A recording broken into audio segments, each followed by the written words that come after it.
사도행전 2장 21절에서부터 24절이고요. 신약성경 189쪽입니다. 사도행전 두 번째 시간입니다. 오늘 설교의 제목은 내가 진정 추구해야 할 것, 내가 진짜 추구해야 할 것이 무엇인가 라고 하는 제목으로 여러분과 함께 잠시 은혜를 나누고자 합니다. 사람들은 힘을 추구합니다. 그래서 돈을 의지하기도 하고요, 또 권력을 의지하기도 하고 지위나 건강을 의지하기도 합니다. 때로는 사람을 의지하기도 하죠. 저 사람은 믿을 만한 사람이다 라고 생각을 했는데 정말 믿을 만한 사람이었던가요?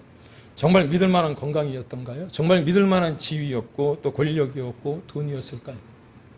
물론 그런 것을 의지하는 것 나쁘지 않다고 생각이 되었습니다. 왜요? 살면서 당연한 것 아닌가 싶은 생각이 듭니다. 최근에 이렇게 말씀을 드리면 아실 만한 분들은 다 아실 것 같은데 사람으로 말미암아 제가 좀 실망을 했습니다. 좀 마음 한켠에 좀 아픔이 있었습니다. 우리 아내가 함께 신앙생활을 할 때 그분이 몸이 불편하니까 수시로 발톱, 손톱 다 깎아주셨어요. 몸도 아프고 힘들어서. 그런데 딸도 동생도 사실 발톱이나 손톱을 깎아준 일이 없다고 하는데 아내가 그 일을 다 감당했음에도 불구하고 혜성과 같이 왔다가 유성같이 사라지는 바람에 마음이 사실 좀 안 좋았습니다. 그런데요, 최근에 저는 그거는 별것 아니라는 생각이 들었어요. SNS 통해서 한 목사님이 자기 교회에 사연을 올렸는데 한 여인이 보증을 섰다가 한 700만 원 정도 되는 돈을 갚지를 못해서 목사님과 사모님이 쌈짓돈, 꼬깃꼬깃 모아뒀던 것 다 털어서 그 여인에게 주었답니다. 그랬더니 그 여인이 그 돈을 갚고 신앙생활을 한동안 잘 하는 듯 보였는데 어느 날 교회 성도님 몇몇 분에게 돈을 빌려서 남자와 바람이 나갔고 교회를 떠나버리고 목사님이 너무나도 실망을 해서 목회를 계속해서 해야 되는가라는 생각을 했다고 그게 SNS에 올린 것을 보고 저는 세 발의 피구나 그런 생각이 한편으로 들었습니다. 그렇습니다. 그렇게 추구하는 힘, 내가 살아가면서 추구하는 어떤 힘들이 정말 의지할 만한 힘인가 우리가 한 번쯤 검토해 봐야 된다. 그래서 우리가 기도하는 시간이 굉장히 중요한 것 같습니다. 그리고 말씀을 보는 시간, 말씀을 묵상하고 상고하는 시간이 굉장히 우리에게 있어서는 유익된 시간이 아닌가 싶은 거죠. 그렇습니다. 인생의 가치를 세우는 힘이 되어질지 아니면 거품은 아닌지 한 번쯤 물어봐야 되는 겁니다. 애국 같은 나라는요, 군사력에 어떤 힘이 있었잖아요. 그런데 아이러니하게도 그 군사력 때문에 더 많은 생명을 잃어버리게 되었죠. 왜요? 진짜 힘이 아니었기 때문에. 그런데 역대상 16장에 보면 다윗 같은 경우 전쟁을 치르고 난 전리품으로 말을 1000필인가를 얻게 되죠. 그런데 하나님 앞에서 그 말의 거의 10분의 1을 제가 정확하게 숫자를 기억을 못하는데 발 뒤꿈치를 끊었다. 전쟁을 하려면 말이 필요하고 말이라고 하는 건 그 당시에 군사력이고 말이 있어야 어떻게 보면 기동력이 있는데 하나님 앞에서 그 말의 뒤꿈치, 말의 뒷판, 그 뒤꿈치를 다 끊어냄으로 말미암아서 그 전쟁에 있어서의 대장, 그 왕은 하나님이시라고 하는 고백을 드리잖아요. 진짜 힘을 붙들었던 게 다윗이라고 하는 거예요. 그렇습니다. 우리 주변에 힘같이 보이지만 힘이 아닌 것들이 많이 있습니다. 그러나 영원히 세월이 바뀌어도 변하지 않는 힘이 있습니다. 그것은 다름이 아니라 우리 그리스도인들이, 여기 계신 모든 분들이 저와 더불어 우리 모두가 함께 추구해야 할 파워, 성령의 능력인 줄로 여러분 깨닫기를 바랍니다. 그렇습니다. 우리 교회가 지난주부터 사도행전을 묵상하면서 사도행전적 교회, 사도행전 교회를 꿈꾸고 있지 않습니까? 그런데 교회만 그런 것이 아니라 우리의 삶도 마찬가지로 사도행전을 써가는 그런 어떤 사명감을 가지고 여러분들이 그 하나님이 주신 일들을 감당해내야 되는데 우리의 힘으로는 할 수 없으니까 우리가 구해야 할 것이 무엇이냐면 여러분 성령 충만인 줄로 깨닫기를 바랍니다. 그리고 성령 충만하게 되어지면 비록 베드로와 요한이 말했던 것처럼 내게는 금과 음은 없지만, 내게는 음과 금은 없어요. 내가 가진 것이 없단 말이에요. 그런데 내게 주어진 것이, 하나님이 내게 맡겨주신 것이 있잖아요. 그게 무엇입니까? 바로 예수 그리스도의 이름인 줄로 여러분 깨닫기를 바랍니다. 음과 금은 내게 없지만 내게 있는 것 내게 주니 나사렛 예수의 이름으로 일어나 걸어라. 그럴 때 어떻게 해요? 일어나 걸었다는 거예요. 이게 바로 우리 그리스도인들에게 주어진 하나님의 능력이, 성령의 권세인 줄로 믿으시기를 바랍니다. 그래서 스가랴서 4장 6절에 보니까 만군의 여호와께서 말씀하실 때 이는 힘으로도 되지 아니하고 능력으로 되지 아니하고 오직 나의 영으로 되느니라. 믿습니까? 그렇습니다. 성령 충만한 그리스도인들은 사도행전에 그 꿈을 꾸어가고 있는 우리는 예수의 이름이 있기 때문에 여러분 세상 가운데 살아가면서도 주눅들지 않기를 주님의 이름으로 축원을 드립니다. 따라서 교회와 성도가 하나님의 성령을 추구하고, 무엇을 추구한다고요? 성령을 추구하고 의지할 때 온전히 서게 된다는 거예요. 오늘 본문인 사도행전 2장 1절에서부터 4절 읽지는 않았습니다만 제가 한번 봉독해 올리도록 하겠습니다. 오순절 날이 이미 이름에 그들이 다 같이 한 곳에 모였더니 호련히 하늘로부터 급하고 강한 바람 같은 소리가 있어 그들이 앉은 온 집에 가득했답니다. 오순절 날에 주님이 약속하신 것 그리고 말씀하신 그대로 기다리며 기도하고 있었을 때에 호련히 하늘로부터 급하고 강한 바람 같은 소리가 각 사람 위에 한 사람 한 사람 거기에 모여있는 모든 사람들 위에 임하였더니 성령의 충만함을 받고 성령이 말하게 하심을 따라서 각각 다른 언어로 말하기를 시작했다는 거예요. 근데 이게 정말 뭐라고 표현을 해야 될까요? 참 기이한 것 중에 하나는 각각의 다른 나라의 언어로 말을 했음에도 불구하고 각각의 다른 언어로 다 알아듣는 거예요. 제가 캄보디아에 갔을 때 선교사님이 하시는 말씀 중에 하나가 조금 있으면 어떤 안경이 나오느냐, 안경을 딱 끼고 있으면 캄보디아 사람들이 말을 하잖아요. 그러면 우리나라 말로 들린다는 거예요. 그리고 어떤 또 안경이 나오느냐면 조금 비싸서 그렇지 지금은 우리가 안경점에 가서 안경점이 그래도 살아남을까 한편으로 그런 생각이 드는데 요즘은 도수에 맞춰서 안경알을 초이스를 하고 그 안경알을 이제 또 안경테에 또 맞추어서 이렇게 뭐 다른 나라들은 뭐 안경 하나 맞추면 뭐 한 달씩 걸린다고 하는데 그것도 대한민국이 참 대단한 것 같아요. 외국에서 온 사람 어디서 왔었죠? 미국에서 온 사람이었나? 한 달 걸린다고 했더라고요. 그런데 한 30분 만에 안경이 나오는 걸 보고 뒤집어지죠. 그리고 우리나라 안경값이 얼마나 쌉니까? 거기는 몇백 불 된다는 거예요. 몇백 불. 그런데 안경 도수를 따라서 안경점에 가서 안경을 맞추는 게 아니고 그 안경을 딱 쓰면 자동적으로 도수가 맞춰진다. 그런데 딱 볼 수 있는 거죠. 노안이 있는 사람은 노안이 있는 대로, 원시나 근시가 있는 사람은 원시나 근시가 있는 대로. 이게 하나님의 능력이에요. 무슨 말이냐면 각각의 다른 언어로 말을 하는데 각각의 다른 언어로 다 들리는 거예요. 그런데 사도행전 2장 2절에 보니까 뭐라고 말하느냐? 하나님의 성령이 어떻게 임했다고 말씀합니까? 호련히, 서든히, 갑자기 임했다는 거예요. 무슨 말이냐면 하나님의 성령은 프로그램을 짜서 임하는 것이 아니라고 하는 거예요. 계획한다고 임하는 게 아니고요. 어떻게 임했다고요? 하나님의 주권에 의해서 갑자기 임했다는 거예요. 그런데 그렇게 하나님의 성령의 능력을 덧입을 수 있는 방법이 뭐냐? 방법. 오늘 이걸 잘 들으셔야 돼요. 때로는 우리 그 성도님들 가운데 목사님 나 방언이 좀 터졌으면 좋겠는데 방언을 좀 받았으면 좋겠는데 때로는 내가 하나님 앞에 기도할 때 그 성경에 나와 있는 각양 은사를 내가 좀 받았으면 좋겠는데 목사님 어떻게 해요? 어떻게 해야 돼요? 기도하는 거예요. 기도하는 거. 믿습니까? 성령을 받기 위해서 필요한 게 무엇이냐면 뭐라 그랬어요? 모였다 그랬잖아요. 그래서 모여서 뭐 했습니까? 그렇지, 기도한 거죠. 뭐 개모임하고 잡담하고 그다음에 차 마시고 난 다음에 뭐 이렇게 다른 세상적인 이야기 한 게 아니고 뭐 했을까요? 기도했다. 기도. 한 가지 여쭤봅시다. 사도행전과 더불어서 누가복음을 쓴 사람이 누가예요? 네? 맞죠? 네, 누가란 말이에요. 누가. 네, 이게 조금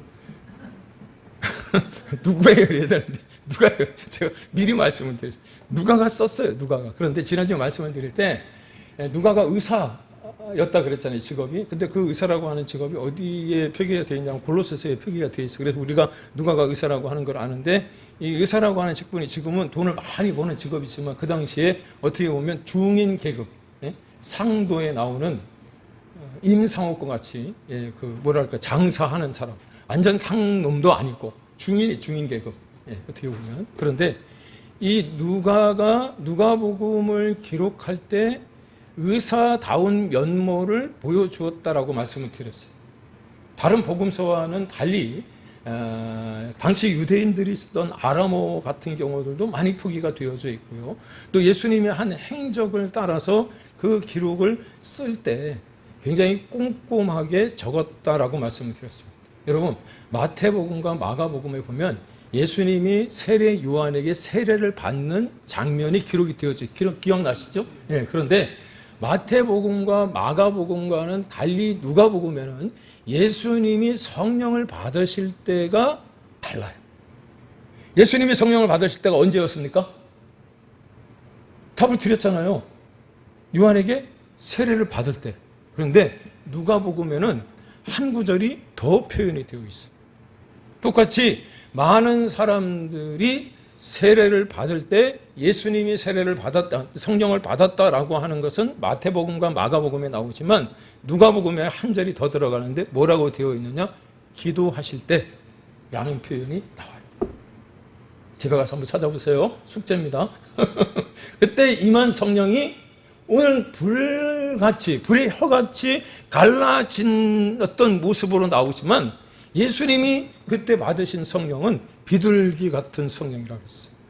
예전에, 지금은 잘 안 부릅니다만 제가 청년 때 예배 첫 송으로 불렀던 것이 있어요. 성가대. 장로님 혹시 생각나시는 게 있나요? 비둘기 같이 온유한, 기억나요? 기억 안 나요? 은혜의 성령 오셔서, 이게 첫 송이었어요. 목사님이 땡 치고 이제 우리 다 같이 묵도하심으로 예배 시작하겠습니다. 그러면 성가대장이 성가대 딱 이렇게 놨다가 요이 땅 그럼 비둘기, 그거는 4부로 하는 거예요. 4부. 그때 그걸 얼마나 연습을 많이 했는지 지금도 생각이 나. 예배 가운데 불의 혀같이 임하는 것도 좋지만 조용히, 부흥이 할 때는 불의 혀같이 임해야 되지만 조용히 예배가 시작이 되잖아요. 이게 비둘기같이, 물같이. 그렇습니다. 성령의 능력을 덧입기 위해서 우리가 필요한 것이 무엇이냐면 주님이 우리에게 말씀하신 것처럼 예루살렘을 떠나지 말고 성령이 임할 때까지 모여서 기도하라고 하신 그 말씀 그대로 기도하는 거예요. 그렇게 기도하면 여러분, 여기 우리 3일반 기도에 모여있는 우리 모두가 하나님께 합심하여 간구하고 기도하면 여러분 성령의 역사가 나타나게 되는 줄로 믿습니다. 그렇다면 성령이 임하시면 우리에게 변화가 일어난다는 거지. 어떤 변화가 일어나느냐? 첫 번째, 구체적으로 어떤 현상이 드러나느냐 하면 말씀으로 변화받는 성도가 생긴다. 전에는 하나님의 말씀을 읽는 것이 굉장히 힘들었어요.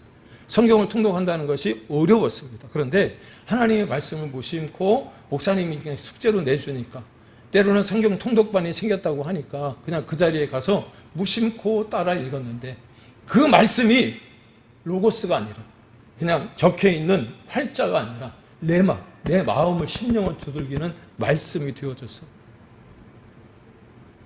그 말씀을 볼 때마다 눈물을 흘리게 되어지더라고요. 그런데 오늘 37절, 38절을 보시면 베드로가 말씀을 증거했더니 모든 듣는 사람들의 자세가 어떠했냐면, 여러분 한번 찾아보세요. 여러분들이 가지고 있는 성경 37절과 38절입니다. 그들이 이 말을 듣고 마음이 찔려 그랬다. 찔려. 그 말씀을 듣는 중에 찔렸다라고 하는 말은 무슨 말이에요? 네? 회개가 일어났다는 거예요. 회개. 그래서 뭐라고 그랬냐면 베드로가 다른 사도들에게 물어 이르되 형제들아 우리가 어찌할꼬 하는 마음이 생겼다는 거예요. 왜? 가만히 그 말씀을 듣고 보니까 얼마나 내가 큰 죄인인지를 알게 되는 거예요. 알았다는 거예요. 그래서 베드로가 이르되 너희가 회개하여 각각 예수 그리스도의 이름으로 세례를 받고 죄 사함을 받으라. 그리하면 성령의 선물을 받으리라. 그렇게 외치는 거 있습니까? 말씀이 역사하면 어찌할꼬 하는 그 마음의 통회함이 생긴단 말이에요. 오늘은 나도 모르게 그 하나님의 말씀을 듣는데 전에는 아무리 울려고 해도 그냥 쥐어짜도 나오지 않던 눈물이 그냥 나도 모르게 그냥 줄줄줄줄 흐르는 거예요. 참 목사가 이런 말씀을 드리면 되나? 어느 구름에서 비가 내릴지 모르겠어요. 세상 말이고 명언에 어떤 속하는지는 모르겠습니다만 그렇죠? 우리가 사람을 대할 때 요즘 인스타 같은 데 보면은요 옷을 좀 남루하게 입고 또 노숙자처럼 행사를 하다가 그 사람을 도와준 사람이 오히려 더 복을 받는 이야기들이 요즘 많이 나와요. 여러분 한 사람 한 사람을 대할 때 여러분 소중히 대할 수 있기를 축복합니다. 그것도 성령에 충만한 사람들이 할 수 있는 일인 줄로 믿습니다. 성령의 능력으로 변화받은 사람들이 가능한 일인 줄로 믿습니다. 하나님의 말씀을 들을 때에 양심에 과잉 맞지 않고서야 허물 많은 죄인이기 때문에 하나님의 말씀과 우리의 자아가 충돌하니까 본질과 부딪히니까 고통을 느끼는 거예요. 그걸 못 느끼고 있다면 여러분 혹시 내 마음이 길가와 같은 것은 아닌지 아니면 길가를 지나쳐서 아스팔트 혹시 깔아놓은 거 아닌지 그런 거 한번 좀 생각해 보세요. 여러분 아스팔트도요 갈라진 틈에 씨가 가로수 씨가 떨어지면 들어가서 어느 날 거기에서 싹이 이렇게 올라오는 거 보십니까? 그것도 비집고 들어갈 틈이 없으십니까? 여러분 우리가 한번 하나님 앞에서 나는 도대체 어떤 사람인지 또 내가 또 무엇을 또 해야 하나님이 기뻐하실런지 한번 좀 이렇게 묻는 시간이 좀 우리에게 필요하지 않을까. 그렇습니다. 하나님의 말씀이 마음 가운데 임하면 성령의 능력을 통해서 오호라 통제, 오호 통제라라고 하는 어떤 그 참회함이 생긴다는 거예요. 보십시오. 예루살렘 백성들은 제자들의 말씀을 통해 마음이 찔려 회개하고 또 하나님 앞에 나오잖아요. 그런데요, 이런 사람들만 있으면 참 좋은데 오히려 그 죄를 감풀어치 하려고 더 악한 죄를 짓는 사람들이 있습니다. 그 사람들이 누구죠? 사도행전 7장에 보면 스데반을 돌로 쳐서 죽인 사람들. 거기에 누가 서 있었습니까? 사도 바울이 서 있었어요. 그때는 물론 바울이 아니라 사울이죠. 그런데 그 사도행전 7장에 보면 어떤 말씀이 나오느냐? 스데반이 복음을 증거해요. 하나님의 말씀을 증거했을 때 그들 또한 마음이 똑같이 찔렸답니다. 사도행전 7장 54절에 보니까 저희가 이 말을 듣고 마음이 찔려 그랬다는 거예요. 그런데 이 베드로가 전했던 그 복음을 듣고 마음이 찔린 사람들은 통회하고 자복하며 하나님께 돌이킴이 있었는가 하면 이 사람들은 돌을 들어서 스데반을 돌로 쳐 죽이는 앞장서는 거예요. 왜? 자신의 죄를 덮어야 되니까. 참 악하죠? 똑같이 말씀을 들었는데 또 그래서 마음이 찔렸는데 어떤 사람은 하나님께로 돌이키는 사람이 있는가 하면 어떤 사람은 돌을 들어서 치는 사람이 있더라는 거예요. 따라서 여러분 우리가 하나님 앞에서 해야 될 일이 무엇이냐면 말씀을 듣고 찔림이 있을 때 나를 불쌍히 여겨달라고 간구한다는 게 뭐예요? 기도하면 하나님이 여러분 우리의 죄를 보혈로 깨끗하게 씻겨주실 뿐만 아니라 여러분 성령을 기름 붓듯 부어주실 줄로 믿으시기 바랍니다. 그럴 때 믿음의 성장이 일어나는 거예요. 아무리 복음을 증거하고 아무리 좋은 예언을 가지고 이야기를 해도 그 당시 아멘은 하는데 돌이키면 노멘이에요. 그 앞에서는 아멘을 해요. 돌이키면 노멘이라고. 그거는 나에게 해당이 안 돼. 우리 김은남 권사님에게 해당이 되는 거지 나는 아니야. 그런데 죄송합니다. 우리 중에는 그런 분이 없지만 다른 교회에 그런 분들이 계세요. 그렇습니다. 말씀을 증거하는 사람을 여러분 그 말씀이 어떤 사람의 말이 아니라 하나님께서 우리에게 오늘 꼭 들려주고 싶은 말씀이 있어서 그렇게 전해주는가 보다라는 생각을 하셔야 되는 줄 믿습니다. 두 번째, 성령의 능력을 덧입으면 변화되어져서 나타나는 현상이 무엇이냐면 예수를 전하는 증거자가 되어진다. 있습니까? 여러분께 하나 여쭤보겠습니다. 제자와 사도의 차이가 무엇일까요? 어느 때는 제자라고 그러고 어느 때는 사도라고 그러는데 누가복음 6장 13절에 보시면 그 제자들을 부르사 누가 불렀어요? 예수님께서 부른 거예요. 그리고 12명을 택했습니다. 예수님을 따라다니는 많은 팔로워들이 있는데 그 중에 12를 택해서 사도라 그렇게 칭했다. 그러면 여러분 제자나 사도나 뭐 똑같을 것 같은데 왜 명칭을 달리 했을까? 간단하게 말씀을 드리면요. 제자는요. 수동적이에요. 뭘 시켜야 움직이는 겁니다. 일을 예를 들어서 뭐 부교육자를 쓴다든지 제가 부교육자 생활을 할 때도 같이 일하던 동료들의 모습을 보면 어느 목사님이 그런 얘기 하더라고요. 큰 교회 담임 목사님인데 젊은 목사님이에요. 근데 그 교회는 어마어마하게 큰 교회예요. 아마 부교육자가 제가 알기로는 최소한 못 돼도 한 7, 80명에서 한 100명은 될 거예요. 근데 거기 교회에 들어가려고 한다면 나름대로 그런 어떤 스펙들이 있어야 그 교회도 들어가요. 그 목사님도 얘기를 하더라고. 우리 교회에 이 정도 부교육자들 이 정도는 된다는 거예요. 그런데 A를 얘기하면 C를 행하고 C를 얘기하면 B를 행하고 말귀를 못 알아듣는데 공부는 그렇게 많이 하고 정말 지혜가 뛰어날 것 같은데도 불구하고 무슨 말이에요? 왜 그런 현상이 일어나죠? 수동적이니까. 여러분 모세의 뒤를 이어서 누가 이스라엘의 지도자가 됐죠? 나는 그런 일 맡은 적이 없어요? 여호수아. 그 여호수아가 뭐 했어요? 모세의 가방 들고 다녔잖아. 모세가 하는 걸 다 봤잖아요. 40일 금식 기도하며 시내산에 올라갔을 때 산 호렙에서 하나님 앞에 기도할 때 여러분 그 밑에서 기다리고 있었던 게 요셉 여호수아 아니에요? 어디를 가든지 행하는 그 놀라운 역사를 통해서 보고 배운 게 뭐예요? 모세. 여호수아. 여호수아에게 후계자로 하나님이 지목을 하시는 거예요. 나는 여호수아보다 더 뛰어난 사람이 누구라고 생각하냐면 갈렙과 여호수아는요 가나안 땅을 정탐하고 돌아와서 똑같이 나중에 살아남아 가나안 땅을 들어갔는데 여호수아는 이스라엘의 지도자가 되지만 갈렙은요 지도자가 못 됐잖아요. 여러분 압살롬이 왜 다윗을 죽이려고 했고 아드님에도 반란을 했습니까? 자기가 왕이 되고자. 사람들이 다 그런 것 아니에요? 우리가 뒤에 가면 이사야서를 묵상하며 우리가 배우겠습니다만 히스기야 시대에 아수르의 사네립이 18만 5천의 대군을 데리고 침공을 합니다. 2차에 걸쳐서.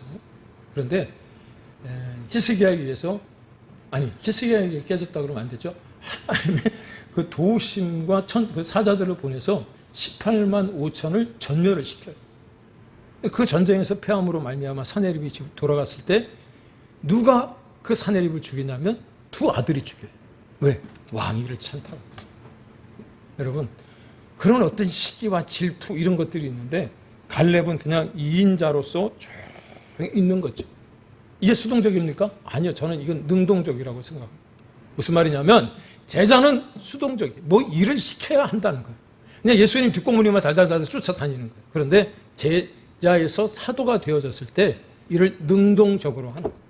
그 일을 능동적으로 하기 위해서 필요한 게 뭐라고요? 성령이 임해야 된다. 그래서 오늘 22절, 23절, 24절을 통해서 알게 되는 게 무엇이냐면 성령은 예수의 영이기 때문에 꼭 예수를 증거하게끔 되어져 있어요. 사도가 되어졌더니 그들의 목숨을 내놓는 거예요. 복음을 증거하는 데 있어서. 그래서 사도행전 4장에 가면 그 대제사장과 바리새인들과 어떤 서기관들이 그 제자들을 불러다가 뭐라 그래요? 예수의 이름으로 말하지도 말고 전하지도 말라고 했을 때 그들이 했던 말이 무엇이냐면 예전 같으면 쫄아갖고 얘기를 못했을 텐데 내가 보고 들은 것을 말하지 않겠느냐. 다 말하겠다는 거예요. 말하지 마. 입 다물어. 그런데도 불구하고 말하지 않으면 안 된다는 거죠. 그렇습니다. 베드로의 증거입니다. 그런데 이미 느끼셨겠지만 여러분, 직설적으로 단순하게 예수 그리스도를 증거함에 있어서 머뭇거림이 없어요. 주저함이 없다는 거예요. 어떻게 이런 일이 일어났느냐? 하나님의 성령의 능력이 임하니까, 성령이 충만하니까 이 일이 가능한 거예요. 그렇습니다. 성령이 우리에게 임하게 되면 반드시 예수 그리스도의 십자가와 부활을 증거하게 되는 줄로 믿습니다. 혹시 이 시간 나는 무엇을 의지하고 있을까요? 어떤 힘을 여러분 자랑하고 싶을까요? 내가 진정 추구하는 그 힘과 파워는 무엇일까요? 그렇습니다. 어떤 교회가 참된 교회인지 아닌지, 어떤 성도가 참된 성도인지 아닌지, 어떤 교회가 성령 기름 부음 받은 교회인지 아닌지, 어떤 성도가 성령의 능력을 의지하는 성도인지 아닌지 알 수 있는 바로메타가 무엇이냐면, 입을 뗄 때마다 예수 그리스도가 증거가 되어지느냐라고 합니다. 그렇습니다. 성령의 임재가 있으면 반드시 예수님을 증거하게끔 되어져 있게. 21절에 뭐라 그랬어요? 누구든지 주의 이름을 부르는 자는 구원을 얻으리라. 그렇게 선포하는 거예요. 여러분, 그것도 어렵습니까? 빌립이 나다나엘에게 전도했던 건 커맨씨 와보라, 와보라. 내가 뭐라고 얘기를 못하겠어. 근데 우리 교회가 너무 좋아. 비록 내가 설교는 못하지만 여러분 밖에 나가서 자랑을, 우리 목사님 말씀 들으면 너무 좋아. 한번 와봐. 일단 와보면 돼. 여러분, 그렇게라도 하세요. 응? 교회를 데리고 가야 되는 건지 말아야 되는 건지. 아니, 팀장님 교회 다니고 있었어. 이런 얘기 들으면 안 돼. 교회 다니셨어요? 이러면 안 된다. 역시 교회 다니고 있었어. 이런 얘기를 들어야지. 교회 다니는지 금시초문이었네.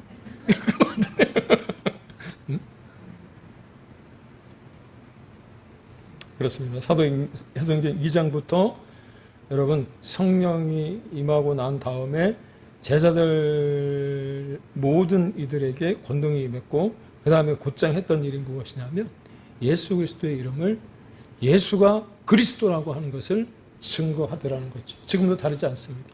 하나님의 교회에 성령이 임하면, 권능이 임하게 되면, 권능이 임하면 반드시 예수 그리스도의 십자가와 부활을 증거하는 여러분 교회로 변화되어지는 줄로 믿습니다. 그러므로 결론입니다. 참된 힘이 무엇입니까? 성령만이 우리에게 참된 힘이 되고 능력이 되고 권세가 되고 또 하나님의 역사를 일으키는 또 우리의 놀라운 또 바오가 되어지는 줄로 여러분 깨닫기를 바랍니다. 그래서 교회와 성도는 성령의 능력으로 무장을 해야 돼요. 그것이 교회의 본질이고요, 성도의 본질입니다. 하나만 더 하고 마칠까요? 생각나는 게 있어서. 누가복음을 누가가 썼다 그랬어요.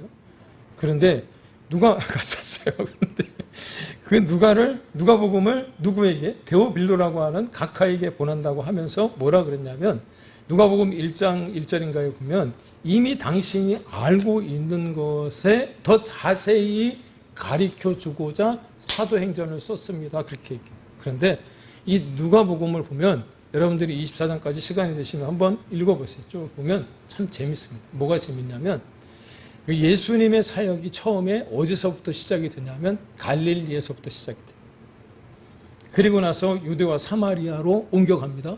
그리고 어디에서 마무리가 되는지 아십니까? 예루살렘에서 마무리가 돼요.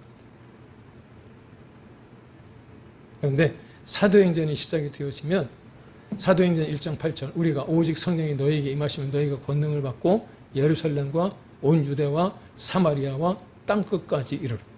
이 사도행전을 보면 그렇게 제자들이 복음을 증거합니다. 예수님이 예루살렘에서 그 사역을 마무리한 것을 제자들이 받아서 예루살렘으로부터 유대와 사마리아 그리고 땅끝까지 복음을 증거하는 사도의 역할을 성령의 능력을 더디움으로 여러분 감당해야 되더라고 하는 거예요.